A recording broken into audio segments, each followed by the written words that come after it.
Hello, this is Gerald Johan van Was. I'm currently confined into a circle. I want to get out of it, but this update of the PowerPoint features doesn't seem to allow to get me out of this circle. So, okay, I will present it from this circle. So here I am, and I will try to move out, but I can't. I'm going to present to you the word of move and how the move is presented as a form of letter combinations that have orientations in themselves. How do we orientate ourselves in the word move, and how do you understand it from the letter positions alone? In the background plays a theory that helps me to give an organization to ourselves, and it's also the way how we organize ourselves into the world.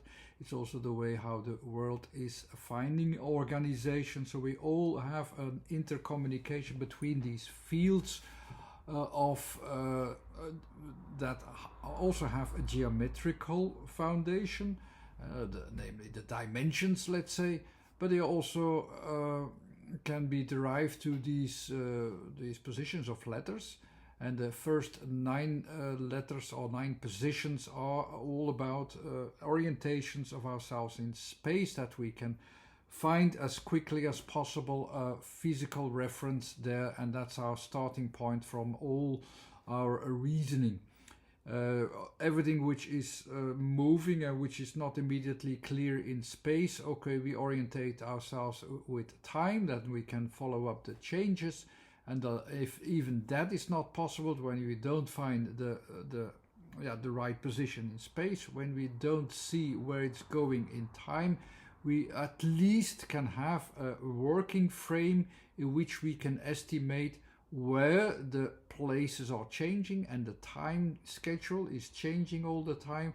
But we have already an idea what works and how it works. This is the last category. This is very quickly the orientations, the kind of orientation that you can have in the letters. But that's okay, that's the theory. We're not going to go too much into the theory now, but we present how move is shown as positions, and as positions of these kinds of orientations. The mo, in fact, the M with O is starting from what is based upon what is in my focus of the onto to the material in space. I try to focus on what I know, and I extend it. I extend it to my environment, in communication to the environment, and I expand my borders into the environment. That's what I see. I expand myself, I expand my limits, I expand everything that I know into the section of the environment in space and time. But what that is a bit a lot. So if you have that, it's going. What section shall I follow? Shall I follow the section to the right, to the left, or just up, or the totality and so on? It's a lot to follow if you see there what is extending. So we will, in our word, will focus upon a certain section. We can't follow everything at the same time. It's already moving to all directions. So we cannot follow all the moves. So we just will follow just one move. And the V is the letter from the last category. So that means it is in the focus of the frame. So we will have a certain frame that we at least can see, okay, let's see where it's going to, and we try to follow it the whole time. So it is not having a specific moment and place that stays the same all the time. Now it's changing all the time, so we just follow it up. We have an attention focus to where it is going. Is it going up? It's going sideways. In reality, it is of course going somewhere. And this somewhere is reality. It will move. So the focus will the focus will move along with this extension, and it moves along somewhere in between, up and sideways. We can't know beforehand, we can't predict it beforehand, but when we follow it up, we follow the process in time and space, and that's the MOV already. And on the last letter, the E, is about the timing. It also says, yeah, this happens, this whole move happens during a certain time span, and because we connect it to that time span, we can follow it. How it moves, and that's basically what move is about. You follow it during a certain time, and then you know how or where the thing or my focus is changing progressively by extending in the progression, and how it moves into its environment and in its communication or whatever or wherever it's going to. As an addition, I will add also not just then the rational position in time and space that is described here. I will also describe it, just like in the last video, how do we sense each letter, and how do we come in the word to the right position. I explained in the previous video that we also sense that we have actually different sensory organs. So there's this part of it that we sense more easily emotionally, another part that we sense or understand more easily rationally. There's another part which we instinctively know how we have to behave towards it. And there's also a more practical sense that we can try to have the frame where it works. All of the words are going towards that we can have a practical frame in which you can work with, where we have a rational position that we can pinpoint upon and that we sense it where it is going. The M is the starting point that we actually, from our own body, from our own sensitivity, try to sense what is really going on, what is really to where are the vibrations going and so on. That's the M. And of course I can have all these different orientations of all the sensory organs or centers that we have. What is language actually is basically also filling in the gaps of half-baked senses.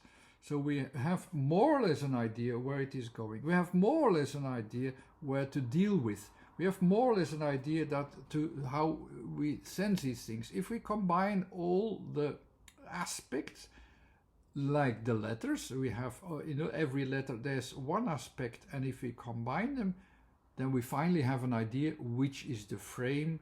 How can I sense it where I'm going to, what I have to adapt, how do I instinctively adapt to it. So there is a whole range that I try to combine so that I have a good solution in the end, so that I have an understanding on all levels, not just the rational one, on all levels, that I sense what is sensed by me, that I can instinctively feel where I have to adapt somewhere. That kind of things are also present in each word, and in that way there's a communication there. With this move, it makes you feel and sense also that you have to make a change. You don't do that yet. With the V, you instinctively know how to adapt, and we adapt that, of course, in the communication field, in the A, in that field. So in total, we always have, in the end, we have our working frame in each word, and that's the balance of all the senses in each word. And we have the position in space. with these positions in space, it becomes physical, available to us, that we can start from there. We can imagine it. Oh yeah, we know where it is. But when do we know where it is? When it moves all the time, we have to follow it up. We have to follow it in the correct way. We start to sense it vaguely, but by following it up in a time frame and see where it moves in time and the way it's going to, we know where it is, and we know the move. We know the word, the move. We know that balance of that word. So by following up the process, well, this word itself, as a combination of letters, is like an intelligence. It tells you what elements that you have, and your intelligence takes them together, knows what to deal with, and when it succeeds to deal with all these aspects, it has the ability to use this intelligence to understand this word and to understand the orientations of all these letters together and connect it to the word. Of course, in reality, we will remember a lot of words, and then we will just have the correct associations. But each letter has a sensitivity, how we react also to it. We react also always to the M, to the E, to the V in a certain way. And these combinations of reactions gets our mind into the right focus. It goes all very automatically. Sometimes you can make it a little bit more consciously by maybe some words will have are a better example for it, that we really sense these things. But it's, of course, it's unconsciously we express the word, move, and in the end we will have the connection between all these letters together. We come to the right point where it is about, and then we grasp the word. That's that goal of every word, of combining letters, is a very practical one. We want to know what it is about and how we have to behave ourselves towards that point of reference that we need for it, what is expressed in the word. So by filling in all the incomplete focus of each aspect of the senses that are expressed by each letter individually, from trying to figure out where we are, where we are focusing upon, we will get a full picture in the end. The principle is available actually, and there's always a part that you don't know, that's the closed eye, and there's a part that you at the end are able to recognize with the open eye. We recognize that point, and that's finally we can work with it and go and continue from there.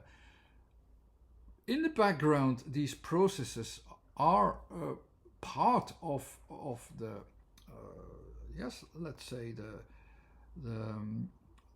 the nature of how the organization in letter combinations works.